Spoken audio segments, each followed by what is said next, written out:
Mona Sandquist writes that alchemy has been kept alive in art, music, and literature by a chain of masters. Painters like Bosch, Bruegel the Elder, Max Ernst, and René Magritte.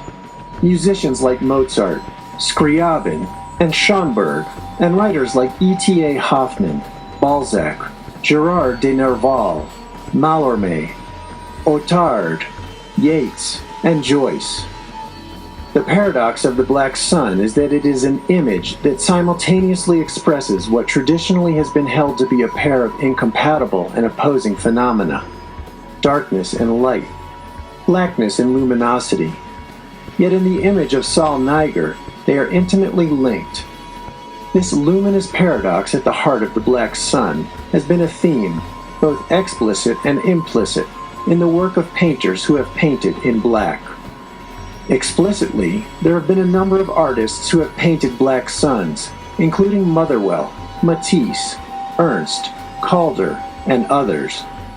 More implicitly, the theme of painting luminous blackness has been an important part of the history of painting, and would require a book-length study in its own right. Malevich, Rothko, Reinhardt, Soulages, Stella, and Rauschenberg are well known for their focus on blackness and the dialectic of light and dark, and have dedicated a part of their careers to exploring this theme. Matisse expresses a very different aspect of the black sun. He thought of black as a luminous color and went on to experiment with the idea of black light, with black as luminosity. The concept of black as a color, not simply as a darkener, had been debated in painterly circles since the Renaissance, and had been more or less generally accepted by the close of the 19th century. Still, as art historian John Gage points out, the notion of black as a light is so paradoxical and so radical that it invites a more careful examination. Gage's reflection on Matisse considers a number of possible influences on him, including that of the philosopher Henri Bergson and the mathematician Henri Poincaré, who held that movement exists only by means of the destruction and reconstitution of matter, a provocative idea relevant to our exploration of Saul Niger. Gustave Le Bon, a 19th century scientist, was also interested in the idea of the instability of matter, and likewise began to develop a theory of black light as well. Although the term black light was not generally accepted, it became clear that visible light accounted for less than 1/10 of the spectrum, and that the invisible portion constituted a far more important portion of the light, even though the human eye was not sensitive enough to perceive it directly. Black light was not a concept which had any lasting scientific impact, but Matisse's black light, on the other hand, propelled partly by the inner turmoil brought about by illness and war, had a long life ahead of it. What proved to be contingent and provisional in science has revealed itself as enduring in art. The oddly titled Black Sun by Max Ernst was literally painted in blues and yellows. Ernst was a member of the Surrealist movement, for which the black sun was an important image. In the introduction to his book, Max Ernst and Alchemy, M.E. Warlick writes about the prime matter of the alchemist, and notes that it is composed of two essential properties: philosophic sulfur and philosophic mercury, polarized masculine and feminine aspects of matter, often pictured as king and queen, or as the sun and the moon. In the laboratory, these two properties are separated, refined, and purified. Warlick describes how, as the alchemical process unfolds, these opposites combine, and, through their sexual union, the birth of the philosophical child, or philosopher's stone, emerges. I am uncertain what Ernst had in mind in his painting of Saul Niger, but it is not hard to imagine in this image the conjunction of opposites in the lower plane and the rounded image of a transcendental possibility above. In this case, a black sun, which is a union of sun and moon, gives off a strange luminescence or dark light, perhaps emerging from a crossing of opposites that is difficult to describe. The theme of bridging opposites and of dark light is also found in the art of Mark Rothko. Rothko is well known for his powerful black-on-black paintings. In 1961, John de Menel and Dominique de Menel asked him to produce murals for a chapel in Houston, now named after him, the Rothko Chapel. While the black sun never became an explicit theme for him, the binary opposition between light and dark, subject and object, presence and absence, and life and death were fundamental to his art. Rothko's own reflections on this theme are of interest because for him, the opposites are neither synthesized nor neutralized, but held in a confronted unity, which is a momentary stasis. This confrontation creates a structure, not unlike Ernst's Black Sun, in that it calls the very status of opposition into question by overlapping their terms. In essence, he finds a way to paint a brink or border between opposites, and this was the focus of his subject.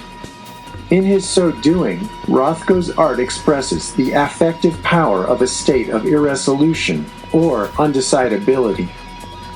The idea of undecidability helps to amplify what was earlier called an ontological pivot point, a point that Rothko continued to approach as he broke away from surrealism and turned toward what has been called abstract painting. What he did in these paintings was to further what he had been struggling with all along. Art theorist Anna Chave describes this process as at once inscribing and erasing, working with the structure of traces, constructing a play between presence and absence. In his black-on-black paintings, however, known pictorial conventions were more under erasure than ever before. In both Rothko's paintings and Chave's Derridian critique are new ways of continuing to understand what the alchemists tried to express in their mortificatio process and in their paradoxical image of Saul Niger. One might likewise see the Black Sun as an image under erasure, undecidable in terms of presence or absence.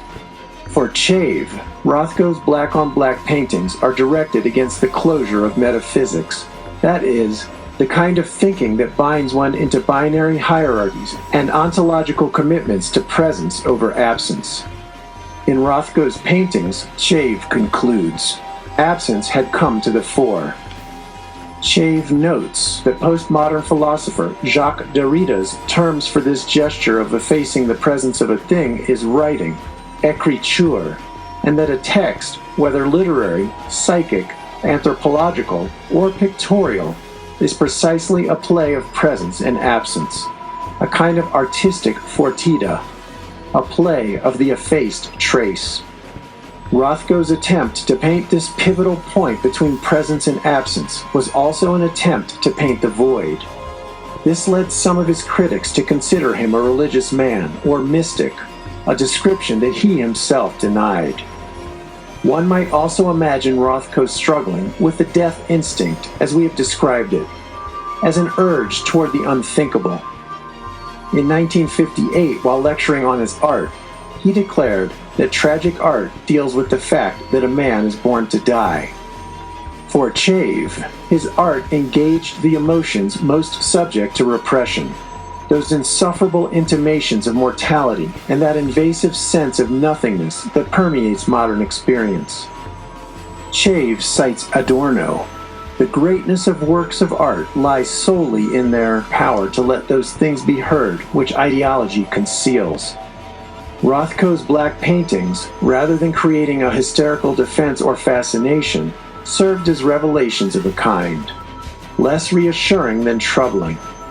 As we have seen, engaging this realm of darkness can have tragic consequences, and so it was ultimately the case with Rothko. In February 1970, he was found in a pool of blood on the floor of his studio, where he had committed suicide, and so he might be seen as yet another victim of the darkest side of Saul Niger. Another important painter who painted black-on-black paintings is Ad Reinhardt. For 12 years, beginning in the early 50s, he painted only black paintings. He also wrote a good deal about his work, and a selection of his writing has been edited with commentary by prominent art critic Barbara Rose in a work called Art as Art, the selected writings of Ad Reinhardt. Shortly before Reinhardt's death, He reflected on his painting and stated that his purpose was to push painting beyond its thinkable, seeable, graspable, feelable limits. Reinhardt's idea was that his painting represented both the end of the Western tradition and the beginning of a new mode of perception. According to Reinhardt, his black paintings created perceptual demands radically different from those of Western painting, because his images require both the time to see and an act of focusing so demanding that it changes the state of the viewer's consciousness. For him, the black paintings are icons without iconography. They function like the hypnotic patterns of the abstract diagrams of Tantric Buddhism. They induce a state of contemplation, which may be defined as meditative. The black paintings, although not specifically religious, are an effort to retrieve the dimension of the spiritual in a secular culture. In the last 10 years of Reinhardt's life, his paintings became black, black, black, black, black. Nothing in the painting. No realism. No impressionism, no expressionism, no texture, no brushwork, no sketching or drawing, no forms, no designs, no calm, no light, no space, no time, no size or scale, no movement, no object, no subject. For writer Richard Smith, Reinhardt's dozens of published statements like this one burn on the page like a demonic chant. Like the neti neti of the Hindus or the inability to name God in Christian mysticism, there seems to be no way to adequately capture any object of Reinhardt's paintings. Ultimately, though, for Smith, this endless chain of negations does not lead to nihilism, but actually reverse the negative association that the color black usually connotes. Although Reinhardt himself and many of his critics reject the religious intention of his paintings, writer Naomi Vine notes that, in his own jottings on the mandala, he wrote this of his paintings: holy ground, sacred space, fixed point, threshold, limit, entrance, gate, sign, ritual, pure region, holy of holies, breakthrough from plane to plane, no change, no exhaustion, recoverable, repeatable, starting over at the beginning, eternal return, repetition. For Vine, such statements indicate that Reinhardt saw his paintings as an entry point to an attainable, repeatable, spiritual experience, an experience that went beyond nihilism. Pierre Soulages, a 20th century French abstract artist, also painted black images, which art historian and critic Donald Cuspit has called unsettling, undigestible, out of sight, unseeable, ironically invisible.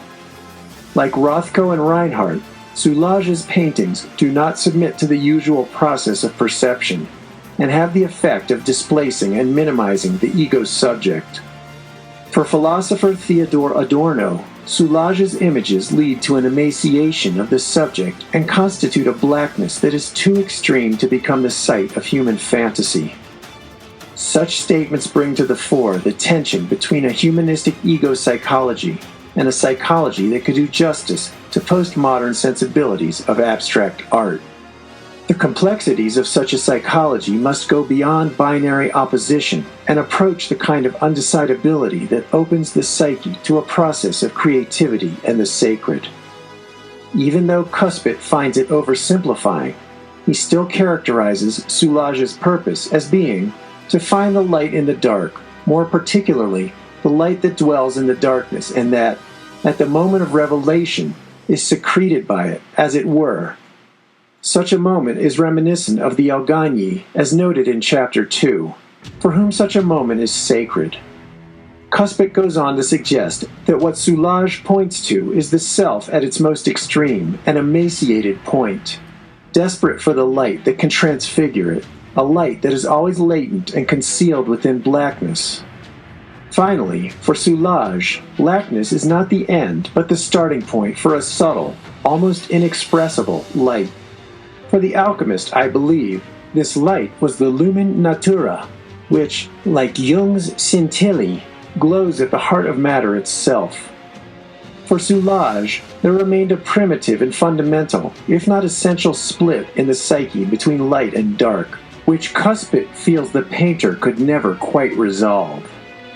It is as if at the core of the self there is a primitive divide, a cut, an irresolvable binary state that has also become a theme for a number of painters.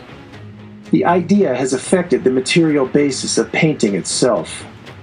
Artist Lucio Fontana pierced and sliced his canvases as if canvas was psyche, in an attempt to show what was going on in the interior of a painting. Other artists changed the way canvases were constructed and the way they used material. The very matter of paintings was alchemically transformed, and for some, alchemy itself became an inspiration to creative process. The work of renowned German artist Anselm Kiefer is filled with obvious alchemical allusions. He broke a number of different conventions in the material base of his art, mixing painting, sculpture, and photography, as well as using both visual and verbal languages, long considered an impure practice in the art world. On his huge canvases, he uses not only paint, but also straw, wax, lead, wood, and human hair. In 1984, he painted The Negredo, and in a critical commentary on his work, Jack Flom refers to him as the alchemist. Lopez Pedraza, a Jungian analyst from Caracas, Venezuela, comments in his book on Kiefer that the Negredo was called the darkness, darker than darkness. However, in the painting by this name, the mortificatio of the earth transformed suffering into psyche and art.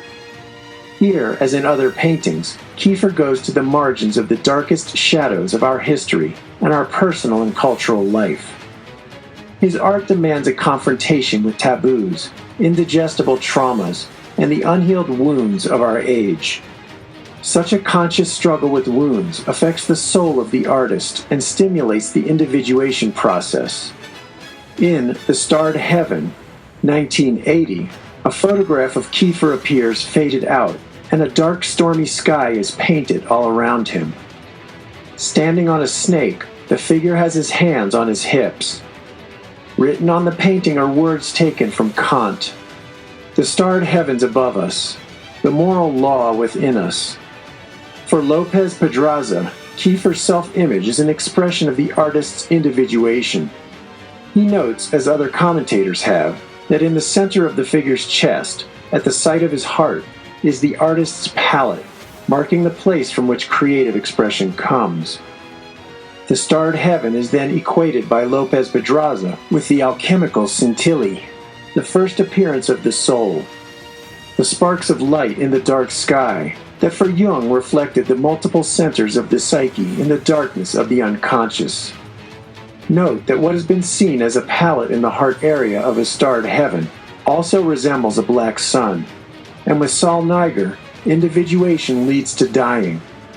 If this is so, then it is not surprising that the body image is also fading, perhaps giving a visual register to what philosopher Theodor Adorno has earlier called the emaciation of the subject. A second portrait called Broken Flowers and Grass lends credence to this view, I believe. In this image, Kiefer is lying on a bed, appearing to be asleep or dead. The entire picture is painted over with broken black and white flowers and grass. For Lopez Pedraza, this image has a hermetic freakish touch, that of rehearsing one's own death. In and through these images, Lopez Pedraza links depression, death, the body, and feeling to individuation and the creative process. From this perspective, the image of dying is perhaps freakish in the same way that alchemical images are, in portraying those ontological pivot points in which opposites coalesce: life and death, creation and destruction, inner and outer, light and dark, microcosm and macrocosm. From this point of view, the starred heaven and broken flowers and grass might be seen as an imaging of the relation between the Saul Niger of the heart and the scintilla of the cosmos. The paradox continues to be a theme for contemporary artists. Janet Tobin, who did a series of black paintings influenced by alchemists, writes, "Black is the beginning of consciousness. You cannot have light without darkness, or darkness without light. The dyad of black and white sets up a diurnal rhythm, and the contrast is essential to consciousness. This is the symbol of Tao, the yin and yang." In alchemy, the color black refers to the Nigredo, a stage in alchemy where there is an inward turning toward creative and fecund activity. It is this level of the psyche's development that brings with it the beginning awareness of consciousness, a first glimmer of light after the profound darkness of melancholia. Pattern and order begin to emerge out of chaos. It is the paradox of the Nigredo that I have painted, the conjunction of light and dark, growth and decay, mystery and revelation, the unconscious and conscious.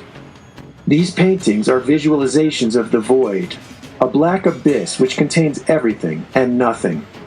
The image of luminous blackness has appeared over the course of our reflections, in the black paintings of Rothko and Reinhardt, the black light of Matisse, the light that dwells in the darkness of Soulage, the illuminated black sky of Kiefer, the shining blackness of Kali, and the glowing orbs of alchemy.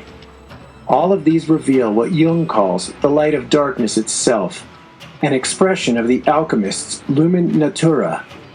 As we have seen, if one explores Saul Niger beyond the analysis of defense, one discovers an archetypal intention to drive the self into unthinkable but transformative darkness. This is the darkness many artists have tried to render in their art, a rendering that demands a symbolic death, an ego-side that is simultaneously blackness and luminescence, the central mystery of Saul Niger.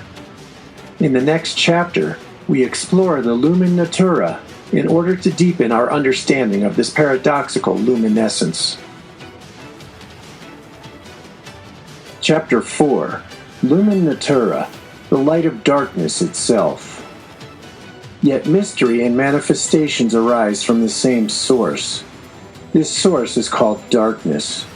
Darkness within darkness, the gateway to all understanding. Lao Tzu.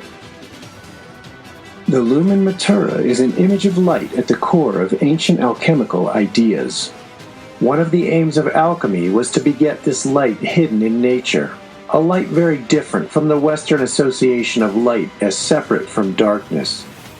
In Alchemical Studies, Jung writes about the light of nature, lumen natura, which he calls the light of darkness itself, which illuminates its own darkness, and this light the darkness comprehends.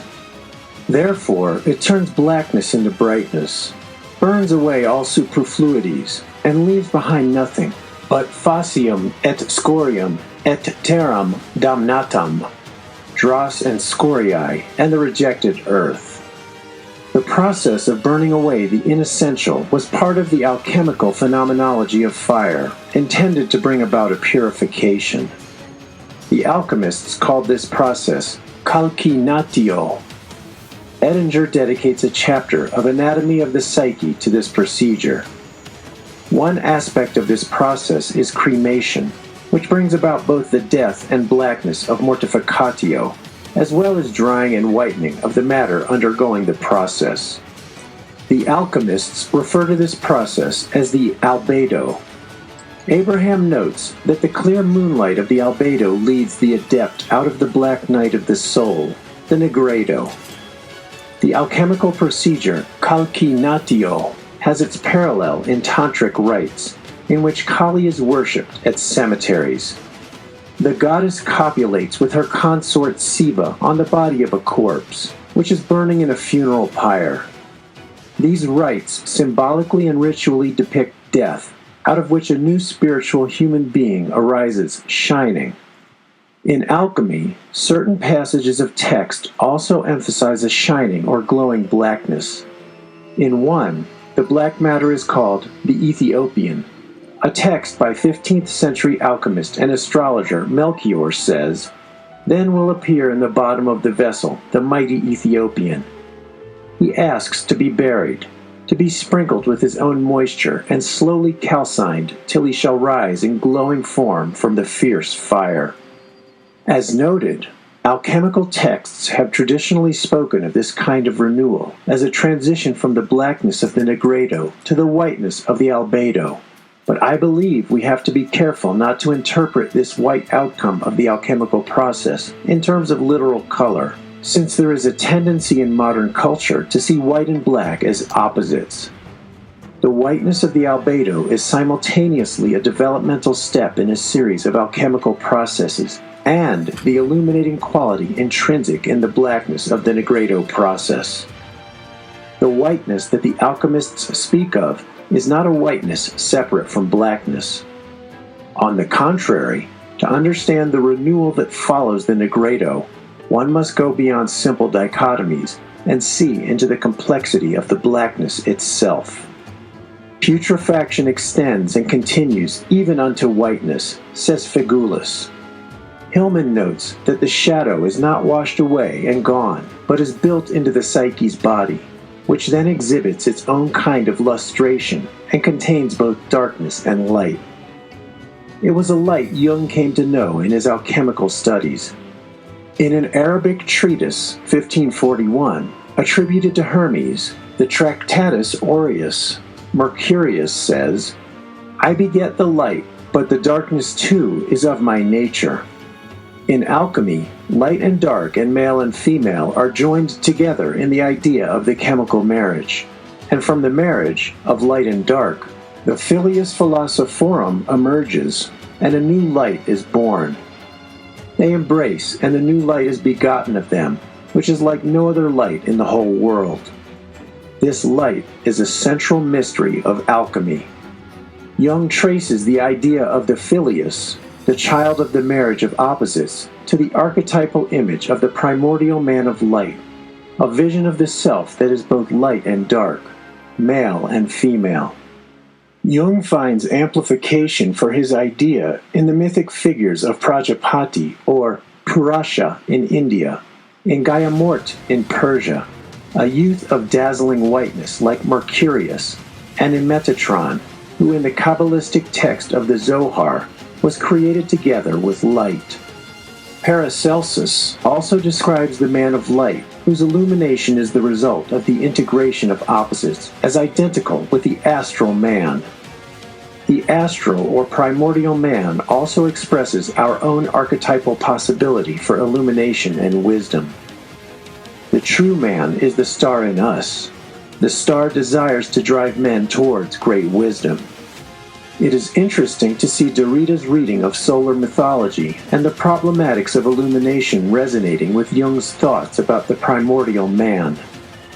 Both struggle with primary dichotomies and are concerned with going beyond the literal nature of light to a more intrinsic understanding. Derrida's reading of solar mythology is more complex. He agrees with Jung that light should not be simply equated with the light of the sun, but also linked to the light of enlightenment. Derrida also alludes to a metaphorical sun that is associated with alternatives to the light of empiricist and other specular conceptions. He speaks of a light that is a night light, which is a supplement to daylight. In his commentary on Derrida, Martin J. notes, "The sun is also a star after all, like all the other stars that appear only at night and are invisible during the day. As such, it suggests a source of truth or properness that was not available to the eye, at least at certain times." Derrida was aware that there were two suns, the literal sun and the Platonic sun representing the good. Derrida notes that, for Plato, the good was a nocturnal source of all light, the light of light beyond light. Following Bacolard and intimating a philosophical awareness of Saul Niger, Derrida also states that the heart of light is black.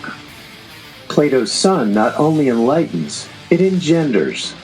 The good is the father of the visible sun, which provides living beings with creation, growth, and nourishment. Jung, like Derrida, mentions two images of light, the great light and the inner light of nature, an innerness that is also an outerness.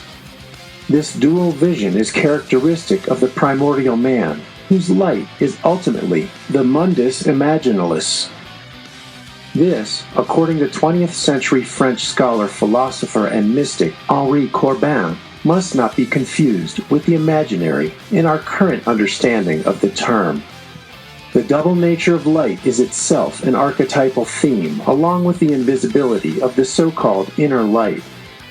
It is a light that is neither simply subjective nor simply found in the outer world, in phenomena, or in our speech, but it buildeth shapes in sleep from the power of the word, and can be found in dreams.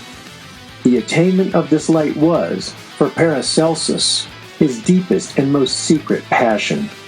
His whole creative yearning belonged to the lumen natura, a divine spark buried in the darkness. The divine spark was, according to the alchemists, an animating principle, a natura abscondita, hidden nature, perceived only by the inward man. What Paracelsus called the luminous vehicle, Neoplatonic philosophers called the subtle body, or the soma pneumatikon, a paradoxical term referring to an intermediate realm that may be said without exaggeration to have been what might be called the very soul of astrology and alchemy. This hidden nature is essential in understanding Saul Niger. The subtle body. Images of the subtle body have been known throughout history and across cultures, and have been discussed and imaged in a variety of contexts. From the Western astrological, Kabbalistic, alchemical, Hermetic, and magical traditions, to Indian, Chinese, Buddhist, and Taoist ones, imagining the subtle body has played an important role in medical, psychological, sexual, and sacred psychologies. For all of these traditions, human beings constitute a microcosm, internally linked with the larger universe, and are reflected in a body that is not simply material, but also subtle and primordial. Sanford L. Drob, a philosopher and psychologist who has written extensively on the Kabbalah, traces the emergence of the symbol of the primordial man in a number of religious and philosophical traditions, from the Atman of the Upanishads to the Macroanthropos of Plutarch, for whom the sun is at the heart and the moon located between the heart and the belly. He notes that the primordial man is also important in Gnosticism. In the Nag Hammadi text, the Apocryphon of John, we learn that this Anthropos is the first luminary of the heavens. The idea of the primordial man also appeared in the Jewish tradition, first in the literature of Merkaveh mysticism. Drob notes that the clearest example of this is found in a work that he dates as no later than the 6th century, titled Shiur Koma, the measure of the divine body, where the author seeks a vision of one who sits upon the throne, a gigantic, supernal man who is imprinted with magical letters and names. The one who sits on the throne was part of the ecstatic vision of Ezekiel's chariot, and was considered to be an image of God. Ezekiel describes what he sees above the firmament, and the likeness of the throne was a likeness as the appearance of a man upon it above, and I saw as the color of electrum, as the appearance of fire round about enclosing it from the appearance of his loins and upward.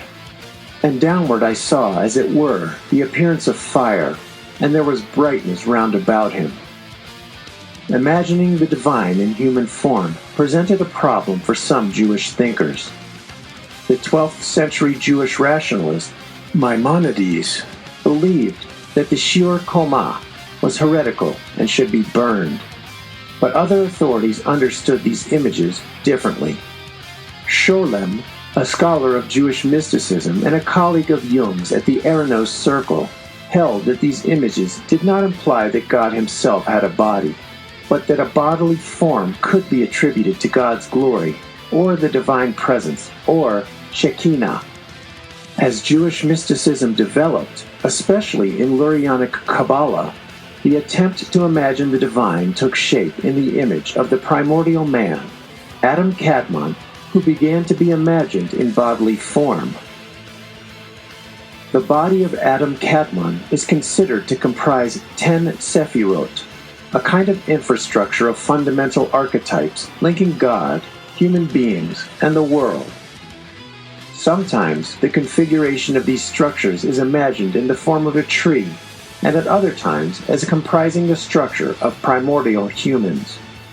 The archetypal structure shows itself in the spheres of wisdom, intelligence, beauty, mercy, justice, foundation, honor, victory, and kingdom, which are laid out according to a traditional pattern, constituting what has also been referred to as the Tree of Life.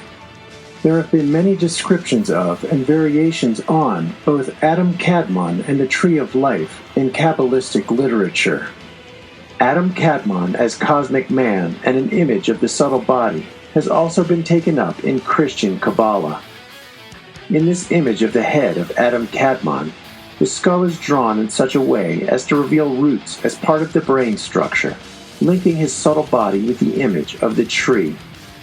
From this head, a white light is said to illuminate 100,000 worlds. The length of his face is 370,000 worlds. He is called the Long Face, for this is the name of the Ancient of Ancients. The body of Adam Kadmon is a body of lights, an illuminated body whose organs are divine lights. The Sephirot themselves are a source of lights, colored translucent spheres that serve to modify the infinite expanse of the God, referred to by the Kabbalists as Ein Sof. Dramatic images of the subtle body of Adam Kadmon have been painted by Alex Grey, a contemporary artist. One of his paintings, titled Psychic Energy System, 1980, represents for the artist the Kabbalistic Tree of Life. He writes, "The Kabbalistic tree, when keyed to the human body, is known as the Adam Kadmon, or First Man, and denotes the emanation of the highest spiritual world from above the head, down through the physical world at the feet. The symbols represent 10 divine attributes, such as wisdom, mercy, judgment, and beauty." Gray's image links the Kabbalistic subtle body with the chakra system of the Hindu tradition. He considers them to present a similar spiritual to physical spectrum. In both systems, the body has become a permeable channel for the circulation of the subtle and fine energies of spiritual consciousness that are ever present and interpenetrate the self and surroundings. The intensity of such fine energies is also known in tantric representations of the subtle body, where they are referred to as nadis, which form an intricate web of subtle energy fibers that permeate the physical form. Certain texts speak of 350,000 nadis through which the solar and lunar energies flow. In Praying, Gray depicts what he considers the spiritual core of light, which transcends, unites, and manifests in the various religious paths. Here again, he blends the subtle body idea into a syncretist portrait revealing a sun in the heart and mind. From the inner light in the center of the brain, a halo emanates and surrounds the head. The halo is inscribed with signs of contemplation from 6 different paths: Taoist, Hindu, Jewish, Tibetan, Christian, and Islamic. Gray's focus emphasizes the significant overlap in unity between the variety of images of the subtle body. However, just as there are differences in the metapsychologies and individual experiences that produced them, differences in general patterns and particulars also exist with regard to the chakras. Philip Rawson notes that the Tibetan Buddhists assert that there is a significant difference between their pattern of the subtle body and the normal Hindu one. These differences are further compounded as we look at the various traditions we are discussing. Yet Gray is not wrong about the significant archetypal overlap between them. Consider an image which shows a traditional scroll painting from 17th century Nepal. The Ajna chakra is placed.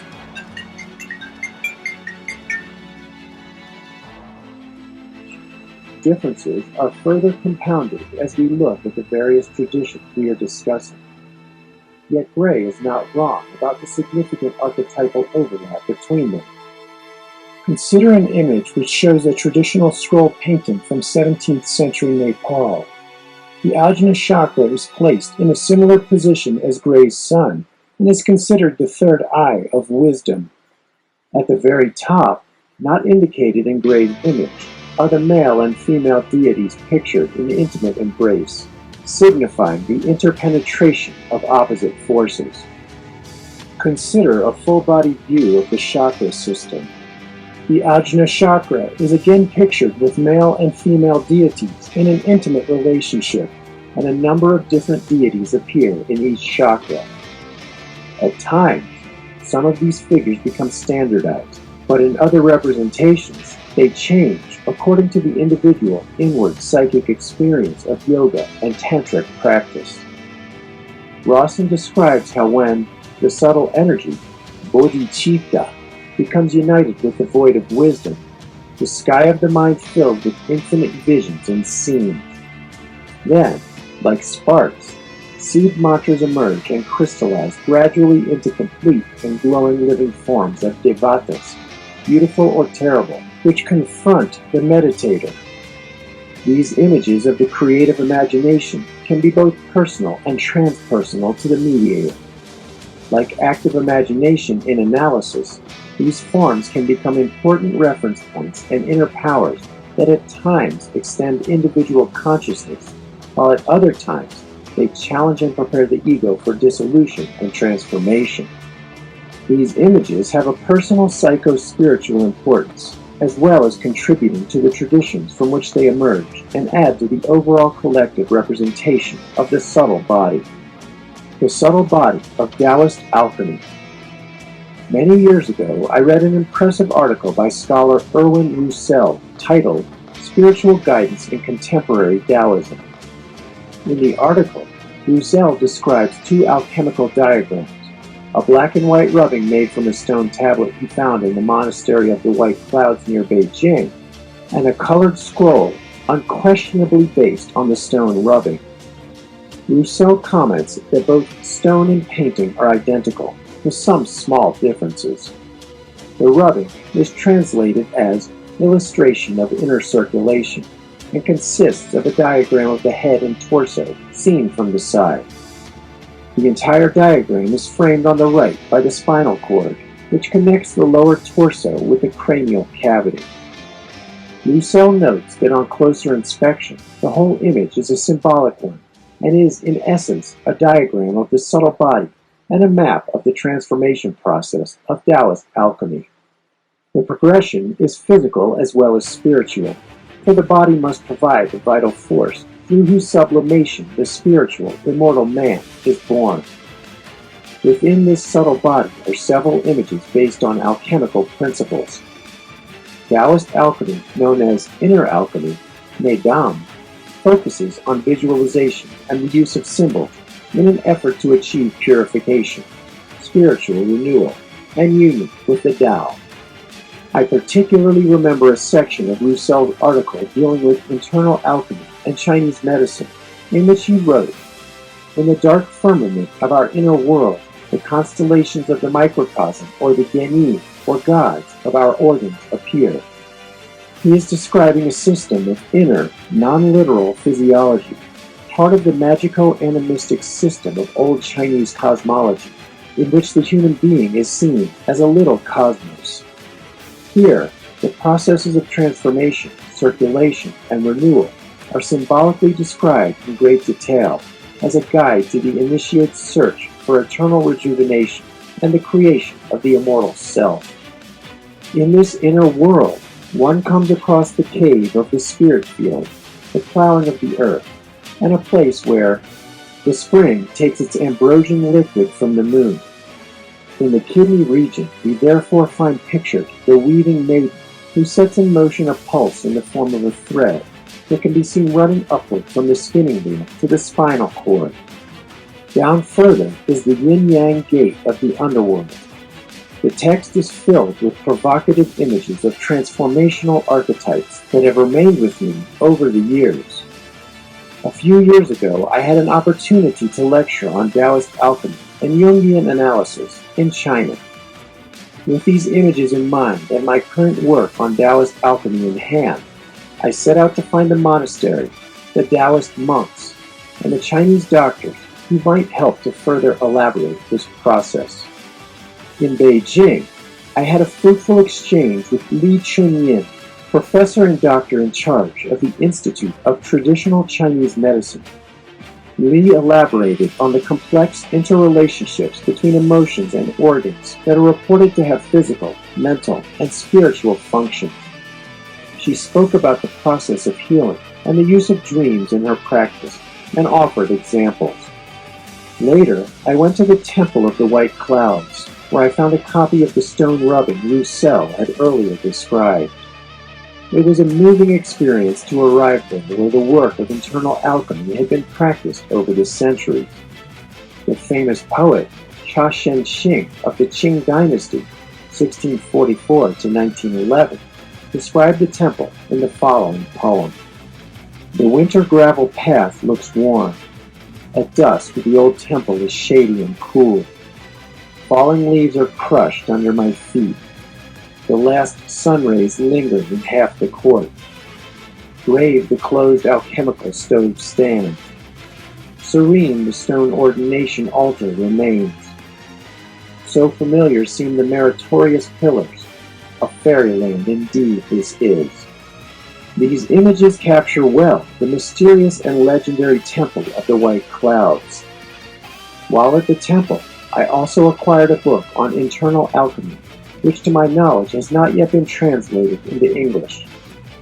In it are some of the images that appear in the Jung-Wilhelm version of The Secret of the Golden Flower, along with many additional illustrations. The copy I obtained was a little blue paperback. I was told that the writer was an unknown Taoist and a student of Master Yin. The Chinese was extremely difficult to translate, even for native Chinese scholars. The title was something like The Main Purpose of Life, or The Root of Life. Years later, Stephen Little published Taoism and the Arts of China, which includes a few of the same drawings contained in the book I obtained at the White Cloud Monastery.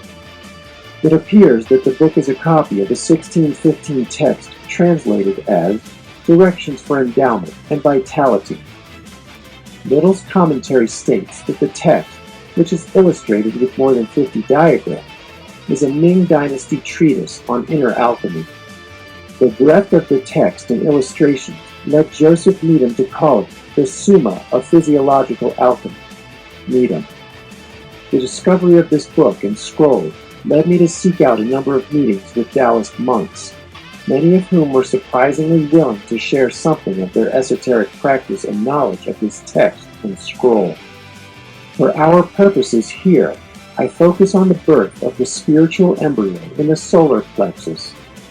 I have written about an analytic parallel to this alchemical process in an article titled The Metaphor of Light and Renewal in Taoist Alchemy and Jungian Analysis.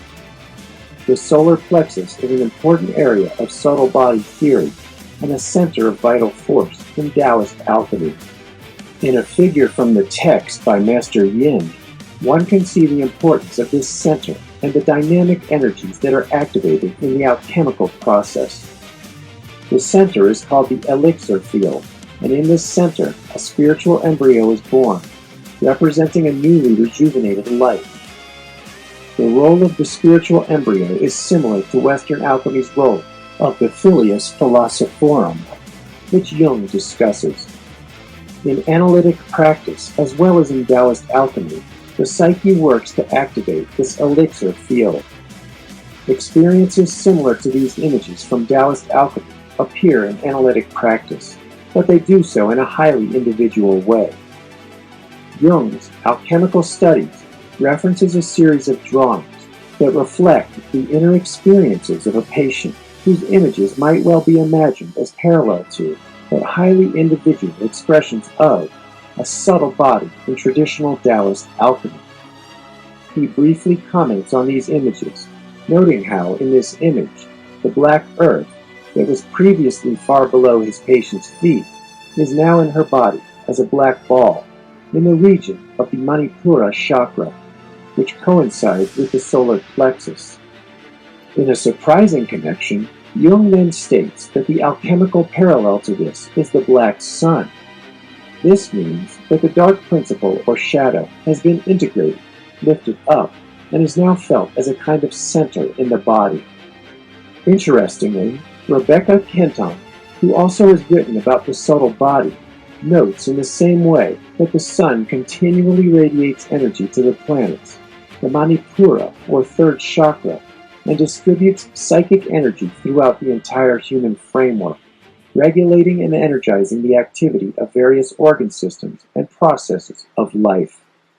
She adds that the Manipura, or Tiferet, is the self, the midpoint of the psyche, so it is important not only with regard to the physical body, but also with regard to psychological and subtle body functioning. It is often compared to the dazzling heat and power of the sun. As shown in the images Jung presents, the dark sun is linked to earth and shadow, and to Caput Corvi and the Negredo. Thus, Sol Niger is here lifted to the center of the subtle body. While the dark sphere itself appears inert, the power of Sol Niger shows itself in the background and in the flowering tree of life emerging from the head. This is reminiscent of Adam Kadmon, Ray's halo, the thousand-petaled lotus of Kundalini Yoga, and the movement of the spiritual embryo out of the old body and into a sphere of its own. The subtle body imagery has also shown itself in the clinical material of a patient discussed later in the chapter. The appearance of the subtle body in analysis. What follows is material from an analytic patient, part of whose work began with images of the solar plexus, and for whom Sol Niger played an important role. The idea of a dark energy radiating in the area of the solar plexus was the stimulus for this gifted artist to enter analysis. She represented her dramatic individuation process by producing more than 150 drawings, some of which contain black sun images, a series that culminated in the constellation of what might traditionally be called a self-figure. I present a small but representative selection of her drawings that are relevant to the themes of darkness, death, renewal, and the black sun.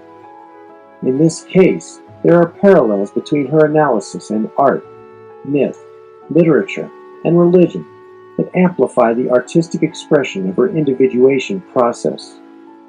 As Peter Tatham has noted, for many people, something like a black emptiness, often in the abdominal region, is not necessarily fatal or even immutable. This was clearly the case with this artist. She began her work deeply concerned over a troubled marriage and a profound sense of stasis in her life. She had lost touch with her sexuality and sense of womanhood, and her deeply introverted style had led her into an exploration of deep grief and a profound center of darkness compressed in her solar plexus. Here, the analytic process began within an image of a knot in her stomach. She reported feeling something dead and buried. It was her habit to use the dictionary as a kind of oracle, the way one might use the I Ching or tarot cards. She would open the book randomly, point to a word, and consider it as a hint for further reflection. Prior to coming into analysis, she remembered pointing to a word and reading something about the midnight sun. The experience of a knot-like feeling in her abdomen became more acute, and she represented it in a series of drawings. As she progressed from the first image to the next, arrows pointed to this black center from all sides. In her analysis, she began to focus on these interior feelings. Next, in another drawing, the dark center expanded, and her body seemed to encircle it. Hands appeared as if to grasp and reach inside this center. The figure's eyes were closed, as if introvertedly looking down into this expanding darkness. The black and white jester-like hat on the head had tassels looking like miniature black suns. To the upper right of her drawing, there was an open doorway. The theme of grabbing hold of this center is continued in the next image, in which the interior process is superimposed on a landscape filled with trees. The picture is divided into upper and lower, and in each there appears a circular glowing orb. From the upper one, there is a downward motion, and eventually arms reach down to the lower sphere, turning black as they extend below ground. These arms hold onto the sphere as if continuing the process initiated in the previous image. What followed from this was a series of drawings in which what was deeply disturbing to her burst forth out of an empty place in her solar plexus and took the form of a humanized shadow figure. A similar hole in the solar plexus appears in this Alaskan Inuit image of the body of a shaman or tutelary deity.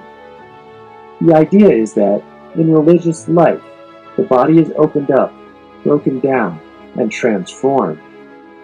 In terms of Inuit mythology, if we maintain a respectful religious attitude toward our suffering as the price of transformation, then we may hear the crow call in the midst of a cold Arctic darkness, "Qua, qua, qua," light, light, light. As my patient engaged this dark form in active imagination, it became overwhelming and aggressive, and in place of having a knot in her abdomen, she found herself in knots in the belly of a beast. For a considerable period of time, her struggle with this dark energy felt consuming, but as she actively responded to the issues that emerged, a change in the quality of her relationship to her unconscious began to take place. The image of dancing with the shadow took a dynamic form and eventually led toward integration. The furthering of her assimilation of the shadow is shown in a rather remarkable drawing of the shadow form installed inside a larger, fleshy pink, human-like shape. The pinkish figure stands against a black field, but its feet are outside this dark frame. A dark effulgent orb emerges from within the solar plexus area of the dark figure, and a similar form surrounds the pink image as well. I consider this deep illumination as the emergence of the shine of Sol Niger, and an expression of the lumen natura. It is a kind of shadow light that heralds a developing consciousness of both sexuality and other aspects of what Jung would call the repressed feminine shadow.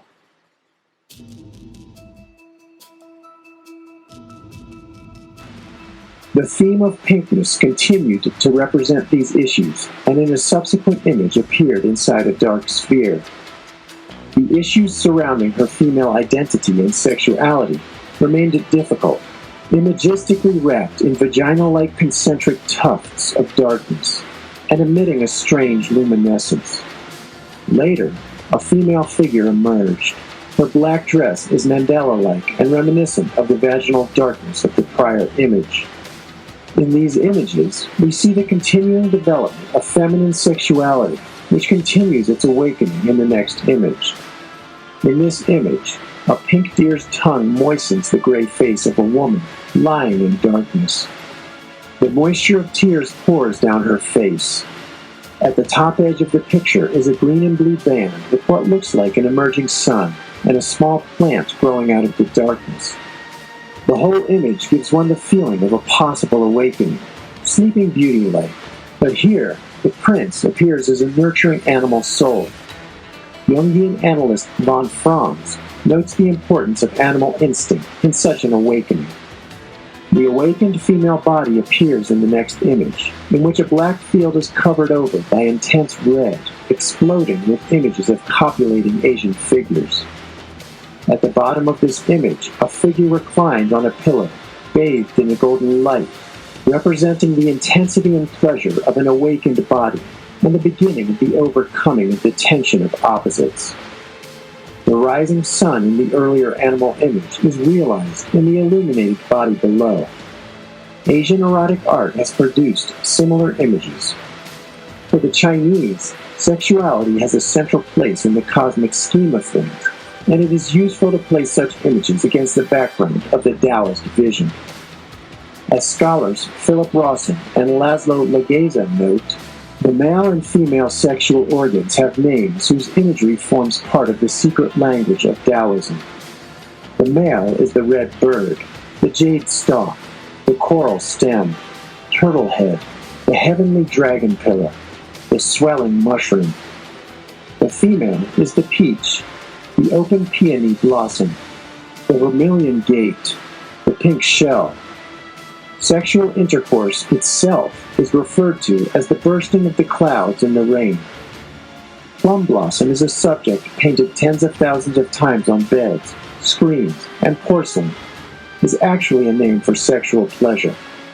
For the Taoist, mutual sexual orgasm is the physical or poetic event in which an important exchange takes place.